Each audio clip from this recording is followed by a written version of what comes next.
ಜಯ ಶ್ರೀರಾಧೆ ಗುರುಜಿ. ಜಯ ಶ್ರೀ ರಾಧೆ. ನಾವು ಸತ್ಕರ್ಕರ್ ಪರವಾಗಿ ಒಂದು ಅಭಿಯಾನವನ್ನು ನಡೆಸ್ತಿದ್ದೇವೆ. ಅದು ನಶಾ ಮುಕ್ತ ಅಭಿಯಾನ. ನಾವು ಒಂದು ಔಷಧಿಯನ್ನು ಜನರ ಮುಂದೆ ತರ್ತೀವಿ. ಅದರ ಹೆಸರು ಅಡಿಕ್ಷನ್ ಕಿಲ್ಲರ್. ಅದು ಸಂಪೂರ್ಣವಾಗಿ ಆಯುರ್ವೇದಿಕ ಹಣ್ಣು ಮೂಲಿಕೆಗಳಿಂದ ತಯಾರಿಸಲಾಗಿದೆ. ಮದ್ಯಪಾನವೂ ಬಿಡ್ಬೋದು ಅಕ್ಕ? ಹೌದು, ಖಂಡಿತವಾಗಿಯೂ.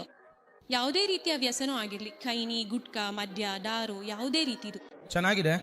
ಜನರು ವ್ಯಸನವನ್ನು ಬಿಡಬೇಕು ಅನ್ನೋದು ಒನೆಯದು ಒಟ್ಟಾರೆ ಮಾತು ಇದಾನೀಗ. ಹೌದು, ಖಂಡಿತವಾಗಿಯೂ. ಇದರಲ್ಲಿರೋ ಎಲ್ಲ ಹಣ್ಣು ಮೂಲಿಕೆಗಳು ಗಿಲಾಯ್, ಅಶ್ವಗಂಧ, ಬ್ರಾಹ್ಮಿ, ಶಂಖಪುಷ್ಪಿ ಇವುಗಳೆಲ್ಲ ಸೇರಿವೆ. ಇದು ಸಂಪೂರ್ಣವಾಗಿ ಸಂಶೋಧನೆ ಮಾಡಿದ ನಂತರ ಕ್ಲಿನಿಕಲ್ ಆಗಿ ಅನುಮೋದಿತವಾದ ಔಷಧಿ. ವಾಹ್, ಇದು ತುಂಬಾ ಒಳ್ಳೆಯ ವಿಷಯ. ಇವರು ಒಂದು ಔಷಧಿಯನ್ನ ತಯಾರಿಸಿದ್ದಾರೆ. ಅದನ್ನ ಮದ್ಯಪಾನಿಗೂ ಕೊಟ್ರೆ ಅಥವಾ ತಿನ್ನಿಸಿದ್ರೆ ಅವನು ಮದ್ಯಪಾನವನ್ನು ಬಿಡ್ತಾನೆ. ಹೌದು, ಖಂಡಿತವಾಗಿಯೂ. ಒಬ್ಬ ರೋಗಿ ಇದ್ದಾನೆ ಎಂದು ಊಹಿಸಿಕೊಳ್ಳಿ.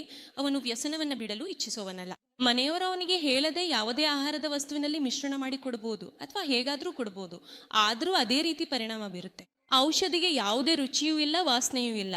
ಆದ್ರಿಂದ ಯಾರಿಗೂ ಗೊತ್ತಾಗೋದಿಲ್ಲ ನಾವು ಅವನಿಗೆ ಯಾವುದಾದ್ರೂ ಔಷಧಿ ಕೊಟ್ಟಿದ್ದೇವೆ ಎಂದು. ಇವರು ಒಂದು ಅಂತಹ ಔಷಧಿಯನ್ನ ತಯಾರಿಸಿದ್ದಾರೆ.